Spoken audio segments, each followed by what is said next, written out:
Петропавлда Есіл өзені арнасынан асты. Салдарынан республикалық маңызы бар Челябі-Новосібір тас жолының бірнеше учаскесін су басып қалды. Сәйкесінше, көлік қозғалысына шектеу қойылды.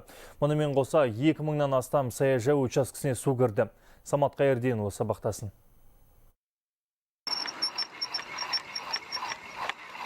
Синоптиктер күніне 4 рет Есіл өзенінде бақылау жұмыстарын жүргізеді. Мамандар арнайы құрылғының көмегімен ағыстың жылдамдығын өлшейді. Қазір кей жерлерде су ағысының жылдамдығы минутына 1000 метрден асады. На сегодняшний день пик паводка проходит в Новоникольске. Қазіргі таңда Новоникольск ауылы маңында су көптеп жайылды. Ол шамамен 4-7 күн дегенде Петропавлға жетеді. Егер былтырғы жылмен салыстыратын болсақ, су әжептәуір көп. Бүгінгі күні қала шетінде бірнеше саяжай кооперативі орналасқан. Өзен суы тасып, 2300-ден астам саяжай учаскесін басып қалды. Сондықтан салтатты сақшылар бұл аумақта патрульдеуді күшейтті. Первые дни алғашқы күндері мұнда адамдар саны көп еді.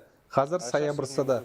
Тіпті жоқ деуге де болады. Ал кейбір саяжайлардағы судың тереңдігі аттың тізесінен асады. Есіл өзені ернеуінен асты. Салдарынан Челябі-Новосібір республикалық тас жолында жеңіл көліктер үшін қозғалыс тоқтатылды. Қазір бұл маңда құтқарушылар кезекшілік етеді. ближайшие 2-3 суток Алдағы 2-3 күнде Петропавл су торабындағы судың деңгейі тағы көтеріледі. Осыған байланысты жеке құрамның күшімен бірнеше бекет қойылды. Олар мониторинг жасап, әр 2 сағат сайын штабқа ақпар беріп отырады. Есіл өзенінің бойында орналасқан 18 елді мекен қатаң бақылауда.